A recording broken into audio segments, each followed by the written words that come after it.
ગુજરાતમાં એક તરફ ભારતીય જનતા પાર્ટીના નેતાઓ ધારાસભ્યો અને કાર્યકર્તાઓના મોઢે એક જ રટણ હોય છે કે આપણું ગુજરાત એ વિકસિત ગુજરાત છે। આપણા ગુજરાતના દરેક ખૂણે લોકોને સુવિધાઓ મળી રહે છે, પણ આજ નેતાઓને માલિક સલાહ આપવી છે કે જો તમને જરાક સમય મળે અને ફાંકા ફોજદારી કરવામાંથી તમે બહાર આવો તો એવા પણ ગામડાઓની મુલાકાત લેજો જ્યાં આજે પણ બાળકોને ભણવા માટે શાળા નથી, લોકો આજે પણ વિકાસની રાહ જોઈને બેઠા છે। આવો જ છોટા ઉદેપુરનો વધુ એક વિકાસ છે તેને ઉજાગર ચૈતર વસાવાએ કર્યો છે। આમ આદમી પાર્ટીના જે સદસ્ય છે એ લોકો ત્યાં પહોંચ્યા હતા, એ બાદ કેવા દ્રશ્ય સામે આવ્યા છે અને આ વિષયને લઈને ચૈતર વસાવાએ શું કહ્યું છે તેની વાત આ વિડીયોમાં। નમસ્કાર, હું હંસિની અને તમે જોઈ રહ્યા છો નિર્ભય ન્યૂઝ।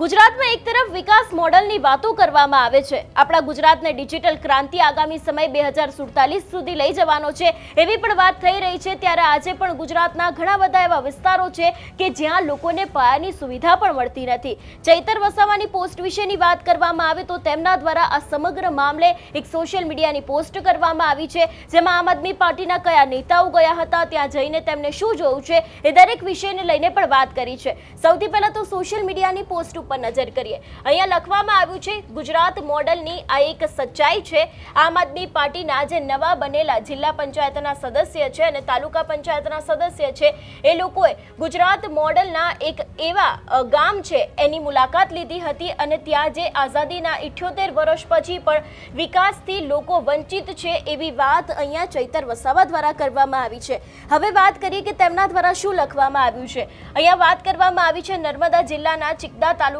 એક ગામ છે જ્યાં હજી સુધી પીવાનું પાણીની કોઈ જ સુવિધા નથી। આ ગામમાં લોકો નદીમાંથી પાણી પીવા માટે મજબૂર બન્યા છે એવી પણ વાત કરી છે। જે ત્યાં રોડ રસ્તાની પણ સુવિધા નથી, ઇમરજન્સી જે 108 એમ્બ્યુલન્સ છે એ અહીંયા પહોંચી નથી શકતી કારણ કે તે લોકોની પાસે રોડ રસ્તા નથી। એટલે એક તરફ જ્યારે ભારતીય જનતા પાર્ટીના નેતાઓ છે, ધારાસભ્યો છે, એ લોકો દ્વારા એવું કહેવામાં આવતું હોય છે કે અહીંયા આપણા ગુજરાતમાં દરેક સુવિધાઓ છે, પણ આજે પણ આ ચિકદાનું એવું ગામ છે કે જ્યાં લોકોને પીવા માટેનું પાણી નથી અને જે ગામમાંથી તે લોકોને જવું પડતું હોય છે એ ગામમાં રસ્તા પણ નથી। કદાચ કોઈ વ્યક્તિ બીમાર પડ્યું, 108ને ફોન કરવામાં આવ્યો તો 108 પણ તે લોકો સુધી પહોંચી શકે એવી કોઈ જ સુવિધા, એવા કોઈ જ રોડ રસ્તા આ ગામમાં નથી એવી વાત ચૈતર વસાવાએ કરી છે। એ બાદ જો વાત કરવામાં આવે કે આ ગામની અંદર લગભગ 70 થી 80 જેટલા બાળકો છે એ લોકો ભણવાની ઉંમર ધરાવે છે, પણ તે લોકો માટે કોઈ જ સ્કૂલની વ્યવસ્થા નથી।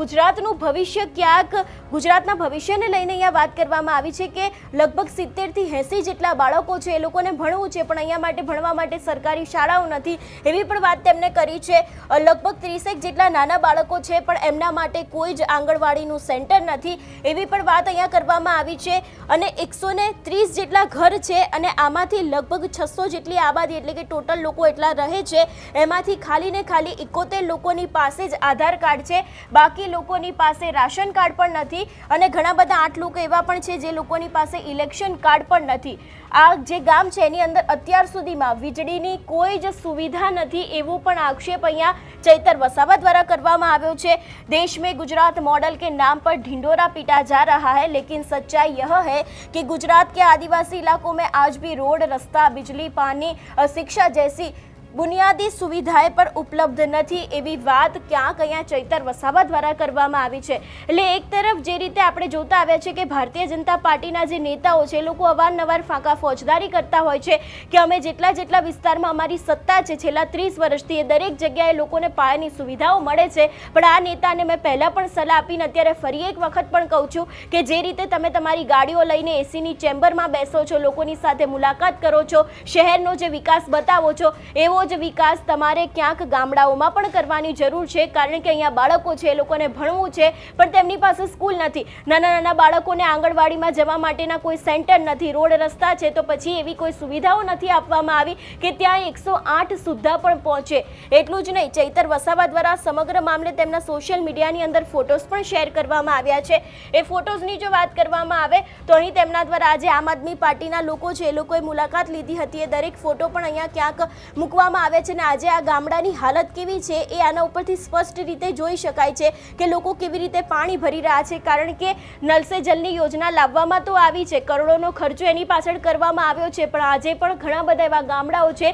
કે જ્યાં આ સુવિધાઓ પહોંચતી નથી અને આ જે નલ સે જલ યોજના છે એનો ગૌરવ છે તે ભારતીય જનતા પાર્ટીના નેતાઓ લેતા હોય છે કે અમારા લોકો દ્વારા આ યોજનાઓ બહાર પાડવામાં આવી છે, અમે આટલા કામ કર્યા છે, પણ આજે પણ આ ગામડાની હાલત જો આ ફોટો છે ચૈતર વસાવાએ પોતે જ પોતાના સોશિયલ મીડિયામાં શેર કર્યો છે. જે મહિલાઓ છે એ લોકો આવી રીતે જે નદી અથવા તો નાળું હોય છે એમાંથી પાણી ભરીને પોતાનું ગુજરાન ચલાવતા હોય છે. એટલે જે રીતે ગુજરાત વિકાસની મોડલને લઈને ચૈતર વસાવા દ્વારા પોતાના સોશિયલ મીડિયાની અંદર આખી આ પોસ્ટ કરવામાં આવી છે, જે આમ આદમી પાર્ટીની સરકાર અત્યારે હાલ ત્યાં આવી છે અને તેમના જ દ્વારા દરેક જગ્યાએ મુલાકાત કરવામાં આવી રહી છે, કેવી કેવી પરિસ્થિતિ ગામડાઓની અંદર થઈ રહી છે અને એમાં જ એક ગુજરાત મોડલની વરવી વાસ્તવિકતા સામે આવી છે. આ વિષયને લઈને તમારો શું અભિપ્રાય છે અમને કમેન્ટ કરીને ચોક્કસથી જણાવજો. તેની સાથે અમારી ચેનલ નિર્ભય ન્યૂઝને લાઇક, શેર અને સબસ્ક્રાઇબ કરવાનું ભૂલશો નહીં. નમસ્કાર.